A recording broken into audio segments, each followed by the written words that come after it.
خلق الانسان من صلصال کالفخار وخلق الجان من مارج من نار۔ یہاں انسان اور جن دونوں کا ذکر ہو گیا۔ بہت ساری باتیں اس ذیل میں آئیں گی۔ اور پھر لیعبدون، ہم نے جنات کو، انسانوں کو محض عبادت کے لیے پیدا کیا ہے۔ عبادت سے مراد محض نماز، روزہ، حج، زکوٰۃ، انفاق، صدقات، خیرات، قربانی، بس یہی، یا عبادت 24 گھنٹے اللہ کی غلامی کا نام ہے۔ خواتین و حضرات سیکھیں گے محترم ڈاکٹر سرفراز احمد آوان صاحب سے۔ تشریف فرما ہے لاہور میں۔ قرآن کریم سے محبت کرنے والا کوئی بھی شخص اس مملکت میں ہے، ایسا ممکن ہی نہیں کہ وہ ڈاکٹر صاحب سے واقف نہ ہو۔ ڈاکٹر صاحب کے بڑے علمی کارنامے ہیں، الحمدللہ پوری زندگی تبلیغ و اشاعت میں قرآن کریم کا پیغام انتہائی سلیس انداز میں لوگوں کے دلوں میں اتار دیتے ہیں محترم ڈاکٹر سرفراز احمد آوان صاحب۔ ڈاکٹر صاحب کو خوش آمدید کہتے ہوئے پروگرام کا آغاز اللہ تعالیٰ کے بابرکت نام سے، سورہ زاریات اور آیت نمبر 56۔ اعوذ باللہ من الشیطان الرجیم، بسم اللہ الرحمن الرحیم۔ وما خلقت الجن والانس الا ليعبدون، وما خلقت الجن والانس الا ليعبدون، صدق اللہ العظیم۔ میں نے جن اور انسانوں کو اس کے سوا کسی کام کے لیے پیدا نہیں کیا ہے کہ وہ میری بندگی کریں، صدق اللہ العظیم۔ خواتین و حضرات، محترم ڈاکٹر سرفراز احمد آوان صاحب کی خدمت میں، اس سے پہلے کہ ہم رکھیں آج کے پروگرام کے حوالے سے پہلا سوال، کل کے پوچھے گئے سوال کا درست جواب اور آج کا سوال آپ کی خدمت میں۔ کل کا سوال ہمارا یہ تھا کہ قرآن کریم میں سب سے زیادہ کس پیغمبر کا ذکر آیا ہے؟ درست جواب حضرت موسیٰ علیہ السلام کا، اور حضرت موسیٰ علیہ السلام کا ذکر قرآن کریم کے 28 سپاروں میں آیا ہے۔ آج کا سوال نوٹ فرما لیجئے، حضرت ابراہیم علیہ السلام کو آگ میں ڈالنے کا ذکر قرآن کریم کی کس صورت میں آیا ہے؟ سورہ انبیاء میں، سورہ ملک میں یا سورہ بقرہ میں؟ جو درست جواب آپ سمجھتے ہوں روانہ فرمائیے۔ ہمارے فون نمبرز ہیں 00922134527 ہمارا دوسرا فون نمبر ہے 009221343009880۔ ہمارا ای میل ایڈریس ps@duniatv.tv، ہمارا SMS کا نمبر 3031 اور ہمارا واٹس ایپ کا نمبر ہے 00923218250194۔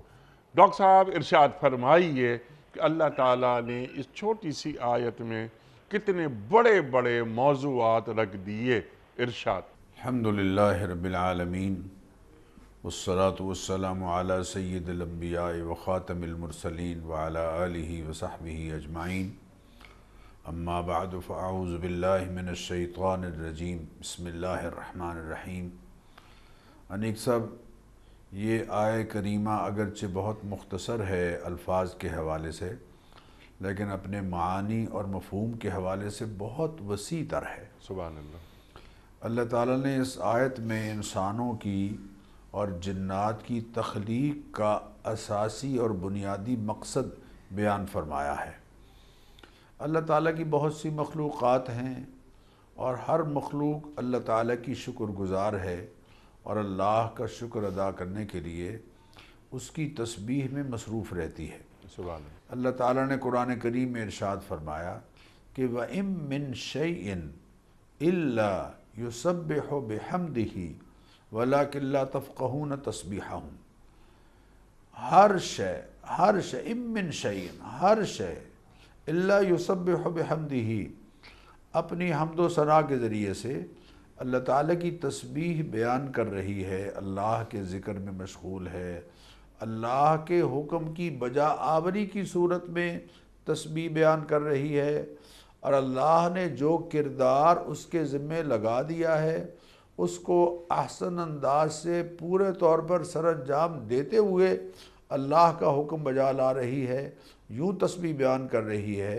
وَلَكِنْ لَا تَفْقَهُونَ تَسْبِيحَهُمْ، لیکن تم ان کی تسبیح کو سمجھتے نہیں ہو، تم ان کی تسبیح کو سمجھتے نہیں ہو۔ تو سمجھنا یقینی بات ہے ان انسان کے لیے تبھی ممکن ہے جب وہ کوئی الفاظ سن رہا ہو۔ تو جنات کے حوالے سے تو اللہ تعالیٰ نے الفاظ بھی سنا دیے۔ سورہ جن میں یعنی 29ویں پارے میں اللہ تعالیٰ نے پوری ایک سورت اتاری ہے جس سورت کا نام ہی سورہ جن ہے۔ اس میں ارشاد فرمایا قُلْ أُوحِيَ إِلَيْكَ أَنَّهُ اسْتَمَعَ نَفَرٌ مِّنَ الْجِنِّ فَقَالُوا إِنَّا سَمِعْنَا قُرْآنًا عَجَبًا يَهْدِي إِلَى الرُّشْدِ فَآمَنَّا بِهِ۔ آپ ان کو بتا دیجئے کہ میری طرف وحی کی گئی ہے کہ جب نبی اکرم صلی اللہ علیہ وسلم طائف کے سفر سے واپس تشریف لا رہے تھے تو ایک وادی میں آپ فجر کی نماز میں قرآن کریم کی تلاوت فرما رہے تھے، اور آپ کا تلاوت کرنا سبحان اللہ کیا احسن انداز اور کیا خوبصورت انداز، اور معانی پر پوری طرح سے غور کرتے ہوئے جب نبی اکرم صلی اللہ علیہ وسلم قرآن کریم پڑھ رہے ہیں تو کیا کیفیت ہوگی، یقینی بات ہے۔ تو فرمایا کہ انہ استمع نفر من الجن، جنوں کی ایک جماعت نے کان لگا کر وہ قرآن کریم سنا۔ استماع کہتے ہیں یکسوئی کے ساتھ کان لگا کر سننے کو، اور انیک صاحب قرآن کریم کا یہ ادب ہے کہ اس کو صرف سنا نہ جائے بلکہ کان لگا کر یکسوئی کے ساتھ سنا جائے۔ اذا قرئ القرآن فاسمعوا نہیں کہا، جب قرآن پڑھا جا رہا ہو تو یہ نہیں کہا کہ فاسمعوا تم سنو، بلکہ فرمایا اذا قرئ القرآن فاستمعوا له۔ استماع باب استفعال طلب کا معنی دیتا ہے، خوب طلب اور تڑپ کے ساتھ اس کو سنو۔ تو جنات کے بارے میں فرمایا کہ انہ استمع نفر من الجن، جنوں کی ایک جماعت نے قرآن کریم کو یکسوئی کے ساتھ کان لگا کر سنا۔ جب سنا تو قرآن نے یقیناً ان پر اثر کیا۔ انیک صاحب قرآن اپنا راستہ خود بناتا ہے۔ سبحان اللہ۔ قرآن پڑھنے والے ہوں اور قرآن سنانے والے ہوں اور قرآن سنانے کا حق ادا کرنے والے ہوں تو یہ ہو نہیں سکتا کہ قرآن کریم اپنا اثر نہ چھوڑے۔ انہ استمع نفر من الجن فقالوا، تو کہنے لگے انا سمعنا قرآنا عجبا، ہم نے آج ایک بہت عمدہ کلام قرآن کریم کی صورت میں سنا ہے، فآمنا به، ہم اس پر ایمان لائے ہیں، ولن نشرک بربنا احدا، اور اپنے پروردگار کے ساتھ کسی کو ہم شریک نہیں کریں گے، کیونکہ قرآن کا پہلا پیغام یہی ہے کہ اللہ کی وحدانیت کو تسلیم کرو اور اس کے ساتھ کسی اور کو اس کا شریک نہ بناؤ۔ تو میں عرض کر رہا ہوں کہ جنات نے بھی قرآن کریم سنا، ایمان لائے، اور ہر مخلوق اللہ کی، وہ جن ہو یا انسان ہو، اللہ کی تسبیح کر رہی ہے۔ اب آپ نے واو کے بارے میں پوچھا تو میں آپ سے عرض کروں کہ یہاں کلام بعض دفعہ واو کسی کلام میں استینافیہ یعنی کلام کے آغاز میں، نئے کلام کے آغاز میں آتا ہے، ضروری نہیں ہے کہ وہ عاطفہ ہی ہو بلکہ استینافیہ ہوتا ہے یعنی کلام نئے سرے سے شروع کی جا رہی ہوتی ہے۔ ایک تو یہ بات یہاں سمجھنے کے لیے اس آیت کے حوالے سے، ایک اس آیت کے آخر میں جو لیعبدون ہے، یہ نون جو ہے یہ نون اعرابی جمع کا نہیں ہے، جمع کا نون اعرابی نہیں ہے بلکہ اس کو نون وقایا کہتے ہیں۔ اصل میں ہے لیعبدونی، لیعبدونی، اور یہ یا آخر میں محذوف ہے، اور اس کی نشانی جو ہے وہ نون کے نیچے زیر کا ہونا ہے، کسرہ کا ہونا ہے۔ نون کے جو جمع کا نون ہوتا ہے اس کے اوپر زبر ہوتی ہے، اور جو نون وقایا ہے اس کے نیچے زیر ہے، تو لیعبدونی اصل میں ہے تاکہ وہ میری عبادت کریں۔ یا محذوف ہے اور اس کا جو حذف ہے اس کی نشانی نون کے نیچے کسرہ کا ہونا ہے۔ سبحان اللہ۔ اب آئیے اللہ تعالیٰ انسانوں کو بھی فرما رہے ہیں اور جنات کو بھی فرما رہے ہیں، ٹھیک۔ اور یقینی بات ہے تمام انبیاء علیہم الصلاۃ والتسلیمات اور خصوصاً نبی اکرم صلی اللہ علیہ وسلم کی ذات کریمہ کو اللہ تعالیٰ نے چونکہ ساری مخلوق کے لیے نبی کافۃ للناس نبی بنا کر بھیجا ہے، تو اس لیے جنات بھی یقیناً طبعاً آپ کی شریعت کے پابند ہیں۔ اب ان کی کیفیت کیا ہے، ان کے اعمال کی نوعیت کیا ہے، چونکہ یہ جن کا معنی ہی پوشیدہ ہونے کے ہیں تو لہذا وہ ہم سے تو پوشیدہ ہیں، اور وہ کیسے کرتے ہیں اعمال بجا لاتے ہیں ہم پر واضح نہیں ہیں، لیکن یہ یقینی بات ہے کہ وہ ان تعلیمات کے پابند ہیں جو اللہ تعالیٰ نے انسانوں کی طرف نبی اکرم صلی اللہ علیہ وسلم کے ذریعے سے اتاری ہے۔ ٹھیک، سبحان اللہ۔ اچھا، جنات انسان کی تخلیق سے پہلے اس دنیا میں موجود تھے؟ بے شک، بالکل ایسا ہے، بالکل ایسا ہے۔ اور فرشتوں نے جو کہا تھا نا کہ یا اللہ تو ایسے پیدا کر رہا ہے، انی جاعل فی الارض خلیفہ، قالوا اتجعل فیہا من یفسد فیہا ویسفک الدماء ونحن نسبح بحمدک ونقدس لک، تو فرشتوں نے اپنے تجربے کی بنیاد پر کہا تھا کہ جنات جو ہیں وہ آپس میں لڑ بھڑ کے یسفک الدماء خون بہا رہے ہیں اور بہت نقصان کر رہے ہیں، فساد کر رہے ہیں، تو ایسا نہ ہو کہ ایسی کوئی مخلوق آ رہی ہو جو آئندہ وہ خون بہائے اور فساد کرے۔ تو اللہ تعالیٰ نے جواب میں ارشاد فرمایا انی اعلم ما لا تعلمون، میں جانتا ہوں جو تم نہیں جانتے، جو آ رہا ہے وہ اللہ کی تخلیقی قدرتوں کا شاہکار ہوگا۔ سبحان اللہ۔ اللہ نے قرآن کریم میں انسان کا تذکرہ کرتے ہوئے فرمایا خلقتہ بیدی، میں نے اس کو اپنے ہاتھوں سے بنایا ہے، سبحان اللہ۔ وَنَفَخْتُ فِيهِ مِن رُوحِي، اور میں نے اس میں اپنی روح پھونک دی ہے، یعنی اپنی خاص روح جو میں نے پیدا کی ہے۔ لَقَدْ خَلَقْنَا الْإِنسَانَ فِي أَحْسَنِ تَقْوِيمٍ، آپ نے انٹرو میں بھی ذکر کیا کہ اللہ فرماتے ہیں کہ ہم نے انسان کو احسن تقویم بنایا ہے، اپنی تخلیقی قدرتوں کا شاہکار۔ وَالَّذِي خَلَقَكُمْ وَصَوَّرَكُمْ فَأَحْسَنَ صُوَرَكُمْ، اللہ نے تمہیں پیدا کیا ہے، تمہاری صورت کشی کی ہے، اور کینوس چھوٹا سا ہے، چھوٹا سا کینوس ہے، لیکن اسی میں 2 آنکھیں، ناک، کان، اسی میں پیشانی، اسی میں رخسار، اسی میں ٹھوڑی، اسی میں ہونٹ، لیکن ہر ایک کے دوسرے سے مختلف۔ اللہ اکبر، اللہ اکبر۔ اے اللہ تیرے خزانے کتنے وسیع ہیں اور تو کتنا عظیم مصور ہے۔ فَأَحْسَنَ صُوَرَكُمْ، اس نے تمہاری صورتوں کو بہت عمدہ بنایا ہے، بہت عمدہ بنایا ہے، اور بہت عمدہ بنا کر پھر یہ اعلان کیا هُوَ الَّذِي خَلَقَ لَكُم مَّا فِي الْأَرْضِ جَمِيعًا، اے انسان اپنے مقام کو پہچان، اللہ تیرے بارے میں فرما رہا ہے هُوَ الَّذِي خَلَقَ لَكُم مَّا فِي الْأَرْضِ جَمِيعًا، زمین میں جو کچھ ہے وہ سب کا سب ہم نے تیرے لیے پیدا کیا ہے۔ چاند، سورج اور ستارے ہیں ضیاء کے واسطے، کھیتیاں سرسبز ہیں تیری غذا کے واسطے، سارا جہاں تیرے لیے اور تو خدا کے واسطے۔ سارا جہاں تو اپنا کردار ادا کر رہا ہے، سورج اپنی ضیاء پاشیاں، اپنی پوری ڈیوٹی سر انجام دے رہا ہے، چاند، ستارے، دریا، سمندر، درخت، چرند، پرند اور جتنی مخلوقات ہیں وہ ساری وَسَخَّرَ لَكُمُ الشَّمْسَ وَالْقَمَرَ دَائِبَيْنِ، اللہ فرما رہے ہیں کہ سورج کو اور چاند کو ہم نے تمہارے لیے مسخر کر دیا ہے۔ وَسَخَّرَ لَكُم مَّا فِي السَّمَاوَاتِ وَمَا فِي الْأَرْضِ جَمِيعًا مِّنْهُ، آسمان و زمین میں جو کچھ ہے اس سب کو ہم نے تمہارے کام میں لگا دیا ہے، پھر بھی تو اپنے آپ کو نہیں پہچانتا۔ اللہ اکبر۔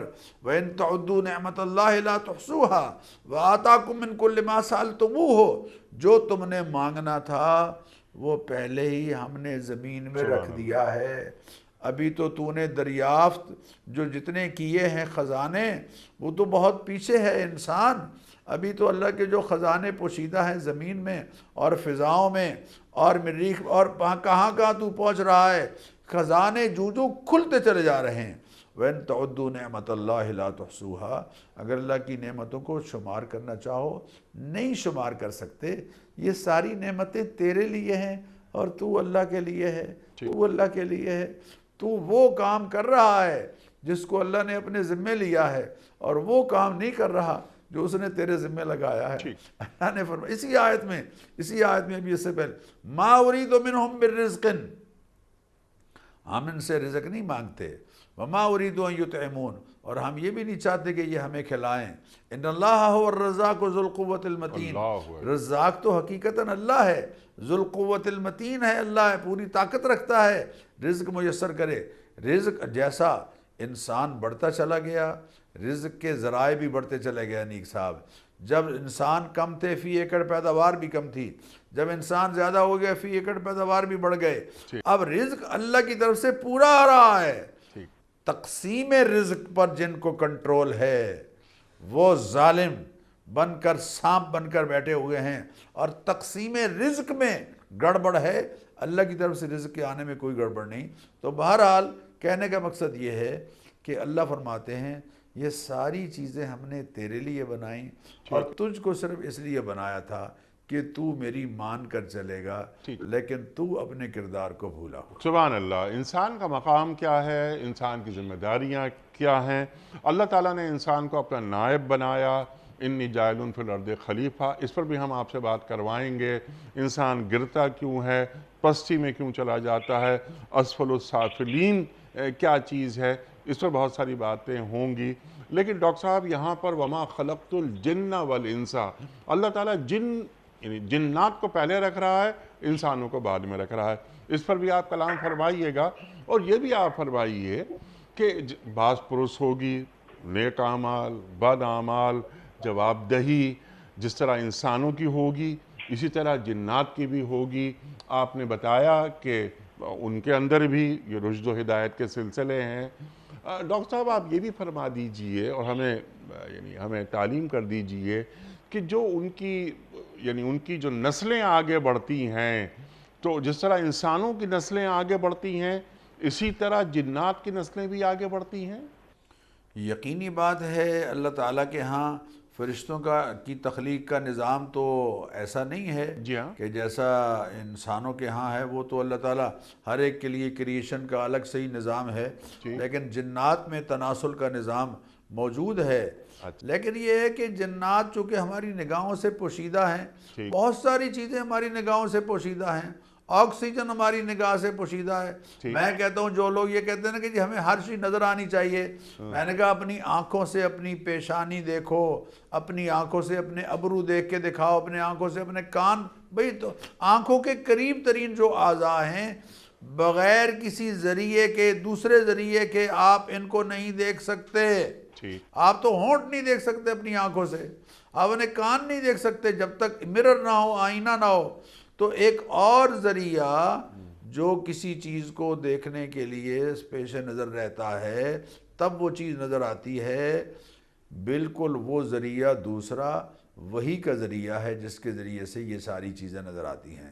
وحی نے جنات کی حقیقت بیان کر دی، وحی نے بہت سی فرشتوں کی حقیقت بیان کر دی۔ تو جیسے ہم عام حالات میں اپنی آنکھوں سے کسی چیز کو دیکھنے کے لیے ایک اور ذریعے کے محتاج ہیں، آپ رات گھپ اندھیرے میں پوری طرح سے آنکھیں کھول کر دیوار پر لگے کلاک پر سے ٹائم دیکھنا چاہیں، آپ نہیں دیکھ پائیں گے جب تک آپ بلب روشن نہیں کریں گے۔ معلوم ہوا ایک روشنی کی ضرورت ہے، کسی چیز کو دیکھنے کے لیے خارجی روشنی کی ضرورت ہے، اور وہ روشنی جو نور ہدایت ہے اس کے ذریعے سے ان حقائق کو جو ماوراء الطبع ہیں یا میٹا فزیکل ہیں ان کو اس روشنی کے ذریعے سے ہم دیکھتے ہیں جو اللہ تعالیٰ نے وحی کی صورت میں نبی اکرم صلی اللہ علیہ وسلم کی ذات کریمہ پر نازل فرمائی۔ تو جنات بھی ایک حقیقت ہیں، اس میں کوئی شک نہیں، جیسے انسان ایک حقیقت ہیں۔ بہت سی حقیقتیں ہیں جو ہمیں نظر نہیں آتی لیکن وہ اپنی جگہ یقیناً موجود ہیں۔ آج کل تو اس بات کو سمجھنے کے لیے بہت زیادہ آسان ہو گئی ہے صورتحال کہ جو موبائل کے سگنلز ہیں وہ موجود ہیں، ہمارے کمرے میں، لیکن کس کو نظر آ رہے ہیں، کس کو نظر آ رہے ہیں؟ ٹھیک بہرحال یہ چھوٹی باتیں ہیں، ٹھیک ان کو بیان کرنا اتنا اہم نہیں، ٹھیک لیکن ہے میں چاہتا ہوں انیق صاحب، میں چاہتا ہوں ٹھیک کہ لیعبدون پر ذرا ٹھیک آپ ہے، توجہ یہ دیجئے۔ لیعبدون پہ انشاءاللہ آئیں گے ذرا سا ہم، اور یہ لیعبدون اور لیعرفون اس کے تعلق سے مفسرین نے کیا لکھا ہے، لیکن اس سے قبل ذرا ایک بات چھوٹی سی میں آپ کے سامنے رکھنا چاہ رہا ہوں، بلکہ اس سے قبل انسان کا جو مقام، ذمہ داریاں ہیں، وہ بھی ہم آپ سے سیکھنا چاہ رہے ہیں۔ لیکن ایک اور سوال ہمارے ذہن میں آتا ہے، انسانوں کے تعلق سے اللہ تعالیٰ قرآن کریم میں قدم قدم پر بات کرتا ہے نا، فَمَن يَعْمَلْ مِثْقَالَ ذَرَّةٍ خَيْرًا يَرَهُ وَمَن يَعْمَلْ مِثْقَالَ ذَرَّةٍ شَرًّا يَرَهُ، حساب کتاب ہوگا، خیر اور شر، خیر کا اجر دیا جائے گا، شر کی سزا دی جائے گی۔ تو پہلا سوال تو میرا یہ ہے کہ یہی چیز اور یہی عمل جنات کے ساتھ بھی ہوگا؟ اور ڈاکٹر صاحب، خلق الموت والحیات لیبلوکم ایکم احسن عملا، اللہ تعالیٰ بیان فرما رہا ہے آزمائشیں ہوتی ہیں انسانوں کے ساتھ چیک کرنے کے لیے کہ تم میں بہترین اعمال کس کے ہیں۔ تو کیا اس کا اطلاق جنات پہ بھی ہوتا ہے؟ اور اگر بد اعمالیاں جنات کریں گے تو انہیں بھی جہنم میں ڈالا جائے گا، جبکہ وہ خود آگ سے جنات پیدا ہوئے ہیں؟ یہ کچھ فرما دیجئے۔ اور اللہ تعالیٰ سورہ اعراف میں فرماتا ہے نا کہ ہم نے جہنم کو پیدا کیا ہے، کچھ انسانوں کو اس میں ڈالا جائے گا اور جنات کو بھی اس میں ڈالا جائے گا۔ ظاہر ہے اللہ کے علم میں یہ بات شامل ہے۔ ارشاد فرمائیے، یہ دو تین باتیں میں نے آپ کی خدمت میں رکھی، پھر ہم ذرا انسان پہ آپ سے بات کروائیں گے اور پھر ہم لیعبدون پر آپ سے بات کروائیں گے۔ ارشاد۔ دیکھیے انیق صاحب، اللہ تعالیٰ آپ کو خوش رکھے کہ ہر فرد اپنے اعمال کا جواب دہ ہے۔ کل نفس بما کسبت رہینہ، ٹھیک ہر انسان، ہر فرد جنات میں سے بھی وہ اپنے اعمال کے بارے میں یقیناً جواب دہ ہے۔ اور جو جنات اللہ کی نافرمانی میں آگے بڑھیں گے، ان کو سزا کے لیے اللہ تعالیٰ نے جہنم میں زمہریر رکھی ہے۔ زمہریرہ انتہائی ٹھنڈک والی جگہ، تو آگ والوں کو انتہائی ٹھنڈک والی جگہ میں دے کر سزا دی جا رہی ہے۔ اور ویسے بھی میں کہتا ہوں کہ ہم انسان مٹی سے پیدا ہوئے ہیں، تو اب انسان کو اگر آپ مٹی کا ڈھیلا ماریں گے تو یقیناً اسے درد محسوس ہوگا، لیکن زمہریرہ قرآن کریم کے الفاظ ہیں کہ جو جہنم میں درجات کچھ ایسے بھی ہیں جو انتہائی ٹھنڈے ہیں، جن میں یہ سزا ان لوگوں کے لیے ہوگی جو آگ سے گویا بنائے گئے ہیں۔ تو بہرحال اللہ تعالیٰ کا سزا کا نظام ہے۔ سزا اللہ کو پسند نہیں ہے کہ وہ سزا دے، انسانوں اور جنات کے اپنے اعمال ہیں جو ان کو سٹیج پر لے کے جائیں گے کہ بالآخر وہ سزا کے حقدار ٹھہریں گے۔ لیکن جو صاحبان ایمان ہوں گے، یقینی بات ہے ان کے لیے اللہ تعالیٰ کے ہاں اگر گناہوں کا کفارے کے طور پر وہ کچھ عرصہ رہے بھی تو وہ جنت میں یقیناً جائیں گے، اور جب جنت میں جائیں گے تو وہ ساری سزاؤں کو بالکل بھول کے جائیں گے۔ جنت کی نعمتوں میں جاتے ہی یہ ساری کیفیات ان کی بالکل بدل کر رہ جائیں گی۔ اب یہ ہے کہ اللہ تعالیٰ نے انسانوں اور جنات کو جو پیدا کیا ہے لیعبدون، تاکہ وہ میری عبادت کریں۔ عبادت کا جیسے آپ نے انٹرو میں فرمایا کہ ضروری نہیں ہے کہ نماز، روزہ، حج، زکوٰۃ جن کو ارکان اسلام کہا گیا ہے وہ بجا لانا یہی کافی ہے۔ نہیں، عبادت کا معنی ہے اللہ کی مان کر زندگی گزارنا، آسان ترین معنی۔ دیکھیں انیق صاحب، آپ ذرا دیکھ لیجئے، نماز کو ہم عبادت کہتے ہیں، ہے بھی عبادت، اس میں کوئی شک نہیں، لیکن نماز اس وقت عبادت ہے جب اللہ کے حکم کے مطابق بجا لائی جائے گی۔ اللہ تعالیٰ نے فرمایا اپنے حبیب کریم علیہ الصلوۃ والتسلیمات کے ذریعے سے کہ جب سورج طلوع ہو رہا ہو یا سورج ڈھل رہا ہو یا سورج غروب ہو رہا ہو، اس وقت آپ نماز نہیں پڑھیں گے۔ اگر پڑھیں گے تو یہ نماز بجائے ثواب کے الٹا گناہ ہوگی۔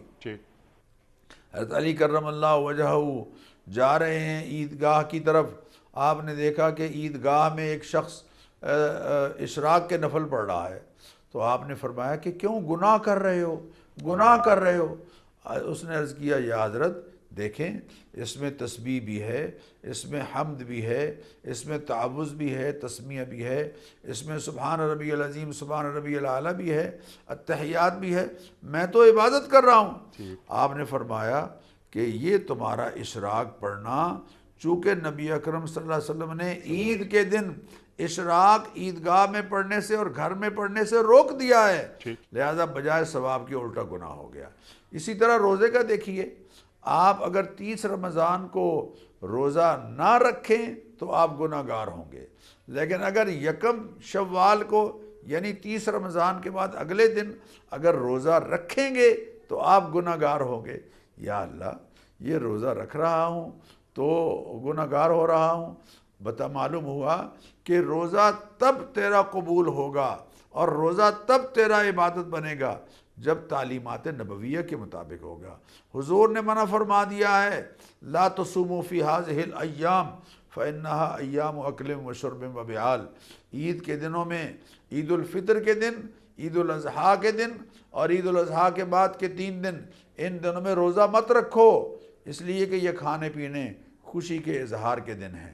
اسی طرح آپ حج کو دیجیے انیک صاحب، ایک آدمی سارا سال میدان عرفات میں بیٹھا رہے، سارا سال میدان عرفات میں بیٹھا رہے، لیکن جب اس کو معلوم ہوا کہ 8 تاریخ کو خانہ کعبہ بالکل خالی ہو گیا ہے اور تمام حجاج عازمین حج آ گئے ہیں مینا میں اور 9 کو انہوں نے آ جانا ہے عرفات میں، تو یہ 9 تاریخ سے پہلے چلا جاتا ہے خانہ کعبہ میں اور خانہ کعبہ کا دروازہ اس کے لیے کھول دیا جاتا ہے، اور یہ خانہ کعبہ کے اندر 9 ذی الحجہ کا دن اور 9 ذی الحجہ کی رات گزارتا ہے، ساری رات گزار دیتا ہے، سارا دن گزار دیتا ہے خانہ کعبہ کے اندر۔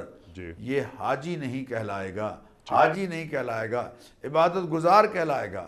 دوسری طرف ایک آدمی بیمار ہے اور اس کو ایمبولنس میں ڈال کے 9 تاریخ کے دن میں یا 9 کی رات میں میدان عرفات میں کچھ دیر کے لیے ٹھہرایا گیا، وہ حاجی کہلائے گا۔ یا اللہ، یہ ماجرا کیا ہے؟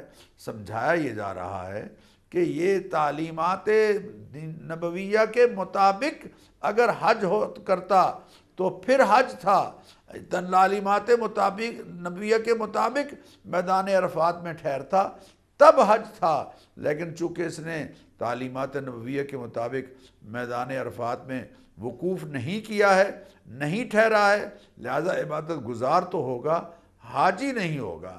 نماز کی مثال لیجیے انیک صاحب، نماز کے اندر ایک آدمی کھڑا ہے اور ہنسنا شروع کر دیتا ہے اور رکوع اور سجدے والی نماز ہے تو اور اس کے ہنسی اس کو خود سنائی دیتی ہے تو اس کی نماز ٹوٹ جاتی ہے، اور اگر کہکا مار کے ہنستا ہے اور سجدے اور رکوع والی نماز ہے تو اس کا وضو بھی ٹوٹ جاتا ہے۔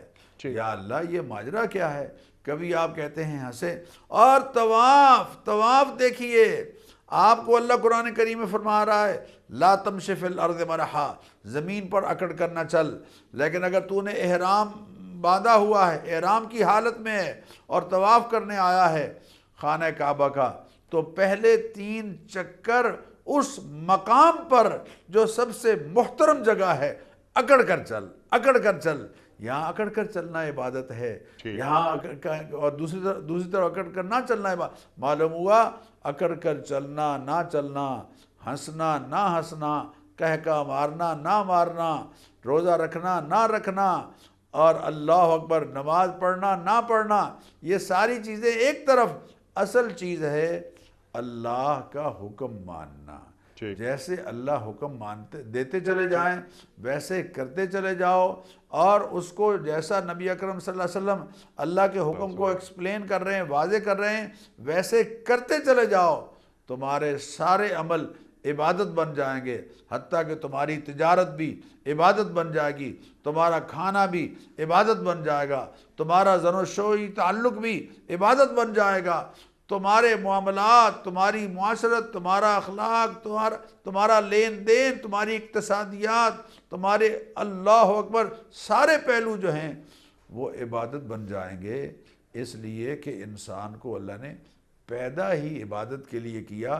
اگر نماز صرف عبادت ہوتی تو 2.5 گھنٹے عبادت ہوتی اور باقی سارا وقت صرف ہوتا اور کاموں میں، لیکن یہاں سارا وقت عبادت میں تب ہو سکتا ہے جب انسان لمحہ بلمحہ اللہ کی مان کر زندگی گزار رہا۔ سبحان اللہ سبحان اللہ۔ تو عبادات کا جو کینوس ہے یہ بہت بڑا ہے۔ آپ نے بالکل واضح کر دی کہ نماز، روزہ، حج، زکوٰۃ، صدقات وغیرہ، اس کے علاوہ 24 گھنٹے کی جو غلامی ہے ہماری، اس کا مطلب ہے عبادت۔ ادخلوا فی السلم کافہ، دین میں پورے کے پورے داخل ہو جاؤ۔ اچھا، عبادت کا جو کینوس ہے جو بڑا آپ نے فرمایا، اس پر ہم بات کریں گے، لیکن ابھی ہم صرف نماز، روزہ، حج، زکوٰۃ کی بات کر لیتے ہیں۔ اقبال یاد آتے ہیں نا کہ نماز و روزہ و قربانی و حج یہ سب باقی ہے، تو باقی نہیں ہے۔ تو ایک مرد مومن باقی کیسے رہتا ہے یہ بھی ہم آپ سے پوچھیں گے، لیکن اس سے قبل ایک چھوٹا سا سوال، پھر آگے بڑھیں گے۔ ڈاکٹر صاحب، انسان کو اپنے نقطۂ کمال تک پہنچنا ہے، کیا اس کا واحد ذریعہ عبادت الہی ہے؟ اس میں تو کوئی شک نہیں انیک صاحب کہ انسان کا جو نقطۂ کمال ہے جی، وہ اپنے خالق کی رضا حاصل کرنا ہے۔ سبحان اللہ سبحان انسان کی نقطۂ کمال یہی ہے۔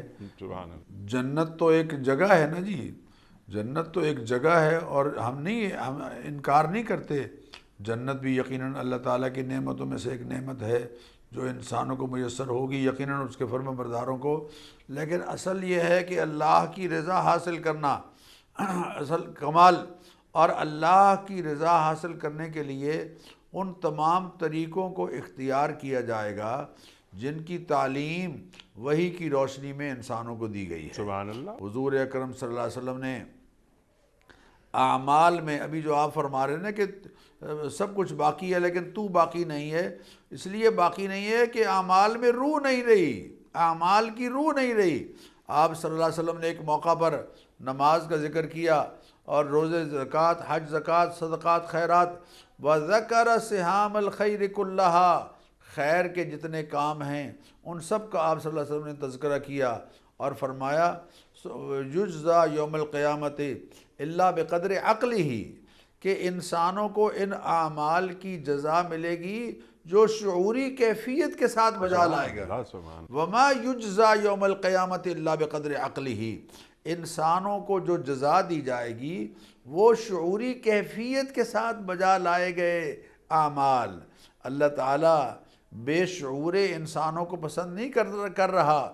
اللہ تعالیٰ تو ان شر الدواب عند اللہ الصم البکم الذین لا یعقلون، بدترین چوپائے ہیں وہ لوگ جو گنگے بہرے بن کر زندگی گزارتے ہیں، عقل و شعور سے کام ہی نہیں لیتے۔ اللہ تو ان کو شر الدواب فرما رہا ہے۔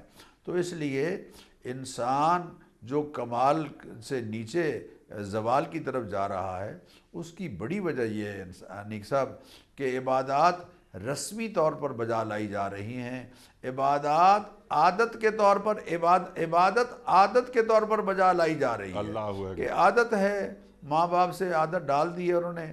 تو ہم دو باتیں ڈاکٹر صاحب آپ نے فرمائی، ایک تو کہ عبادات میں روح باقی نہیں رہی، دوسری بات آپ نے فرمائی کہ رسمی طور پر ادا کی جا رہی ہیں۔ تو مجھے اقبال کا ایک مصرع یاد آ جاتا ہے، اللہ اکبر، کہ رہ گئی رسم اذاں روح بلالی نہ رہی۔ تو مؤذن تو اذان دے رہا ہے لیکن ایک اذان حضرت بلال بھی دیتے تھے رضی اللہ تعالیٰ عنہ۔ بالکل بالکل، وہ تو رونگٹے کھڑے ہو جانے والی بات ہے نا جی۔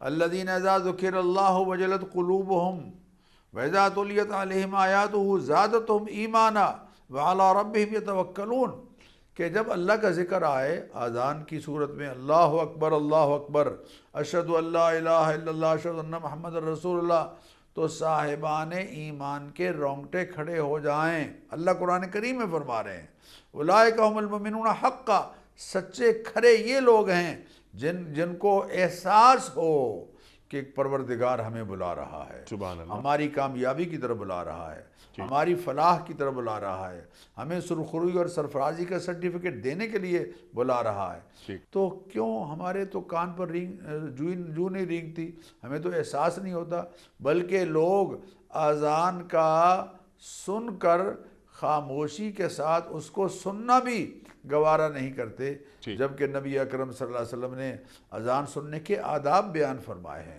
خاموش رہ کر انہیں سنا جائے، خاموش رہ کر انہیں سنا جائے۔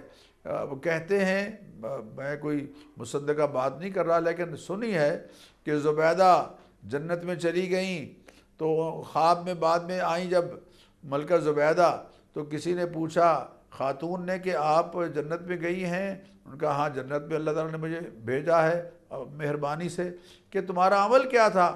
کہ بس جب اذان ہوتی تھی تو میں سر کے دوپٹے کو اچھی طرح سے سنبھال لیتی تھی کہ کہیں میرے سر ننگا نہ ہو، احتراماً واللہ عالم بالصواب، اللہ بہتر جانتے ہیں۔ لیکن یہ ہے کہ ایک سلیقہ ہے اذان کا، اللہ تعالیٰ کے نام کی بڑائی کا احساس۔ تو اس لیے میں آپ سے عرض کروں کہ یہ ہمیں اپنے معاشرے میں اس بات کی طرف غور کرنا چاہیے کہ عبادت میں جو روح ختم ہو رہی ہے، ختم ہو چکی ہے، بلکہ اللہ معاف فرمائے، اور جو پڑھ رہے ہیں کتنی پرسنٹیج ہے ان کی، آپ غور کر لیجئے کتنی پرسنٹیج ہے جو نماز پڑھتے ہیں اور جمعہ پڑھتے ہیں، وہ ان کی پرسنٹیج کیا ہے، اور جو عید میں آتے ہیں ان کا تناسب کیا ہے، لیکن وہ بھی عادتاً میکینیکل عبادت بنا، ایک میکینیکل انداز میں عبادت، جس جانب آپ نے اشارہ فرمایا۔ کبھی میں اپنے آپ سے سوال کروں کہ جو سجدہ اللہ تعالیٰ کو مطلوب ہے، کیا اپنی پوری زندگی میں نے کوئی ایک سجدہ بھی ایسا کیا؟ اللہ اکبر، اللہ اکبر، اللہ اکبر، اللہ اکبر۔ اللہ تعالیٰ تو قرآن کریم میں فرما رہے ہیں کہ سجدہ کر اور میرے قریب ہو جا۔ تو میں نے کبھی اس قرب کو محسوس کیا ہے یا نہیں کیا؟ میں اس قرب کو محسوس کر رہا ہوں۔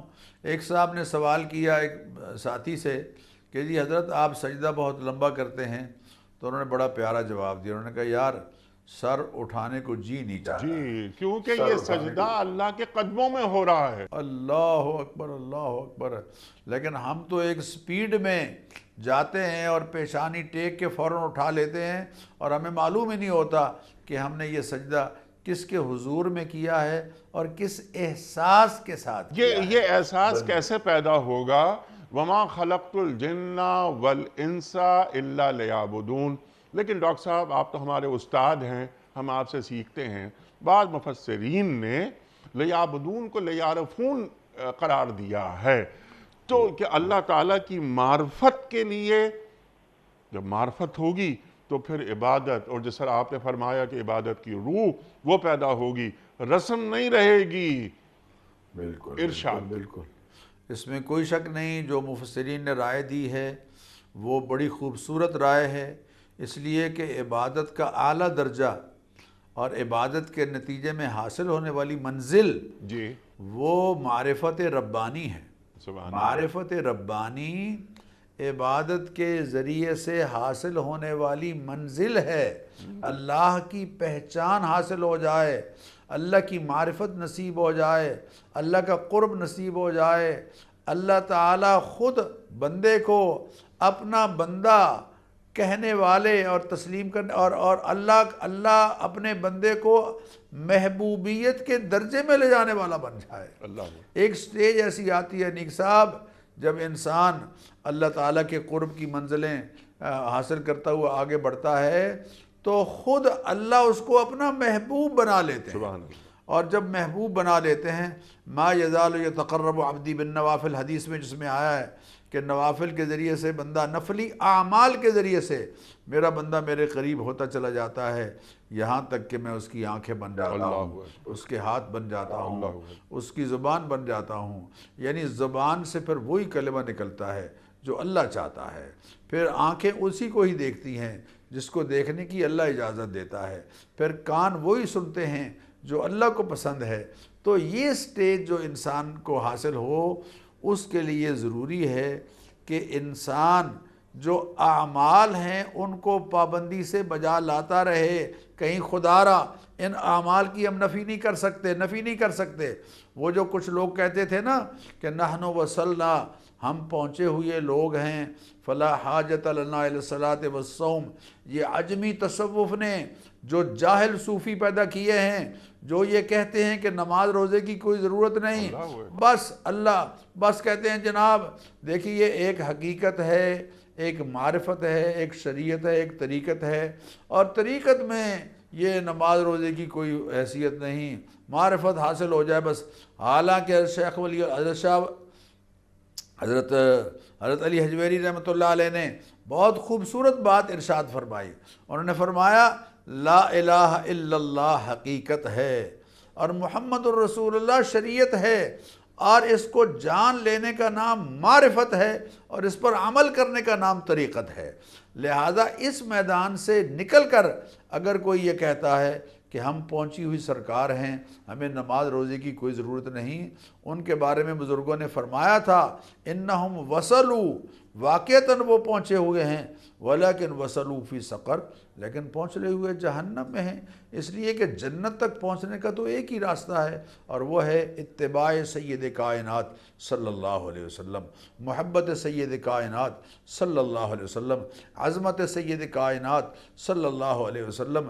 آپ کی اتباع کا راستہ ہی انسان کو محبوبیت ربانی کے درجے پر پہنچاتا ہے. قل ان کنتم تحبون اللہ فاتبعونی یحببکم اللہ.